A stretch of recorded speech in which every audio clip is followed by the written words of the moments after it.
সবজি। ও বৌদি, সবজি লাগবে নাকি? কি কি সবজি এনেছো? আজকে ভালো ভালো তাজা তাজা ডাটা এনেছি গো। ভালো কিছু আছে? এ দেখি নিচে আসো দেখি। হ্যাঁ হ্যাঁ, ওখানে দাঁড়াও, আমি আসছি। দাঁড়াও দাঁড়াও। এই তো বৌদি, এই দেখো, এই দেখো কেমন তাজা তাজা ডাটা এনেছি, দেখো। ডাটা কত করে? তোমার কাছ থেকে 70 টাকা কেজি নিচ্ছি, অন্যদেরকে তো 85 টাকা কেজিতে বিক্রি করছি। নাও নাও। আরে তুমি হলে গিয়ে আমাদের নিজেদের লোক, চেনা লোক। হ্যাঁ, তোমার কাছ থেকে কি আর বেশি নেব বলো দেখিনি? তাই বলে 70 টাকা কেজি? 70 টাকা কেজিটা একটু বেশি হয়ে গেল না? একটু কম করো, দেখো 5-10 টাকা।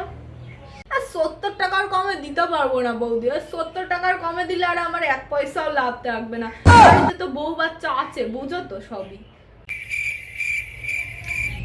ঠিক আছে দাও, 2 কেজি দাও, ভালো দেখে দেবা। পচা ধচা দিয়ে দিও না আবার, শুটকো টুটকো। বাবা, শুধু 2 কেজি নেবে? আচ্ছা আচ্ছা আচ্ছা, ঠিক আছে 2 কেজি দিচ্ছি, দাঁড়াও। আর কি লাগবে বলো।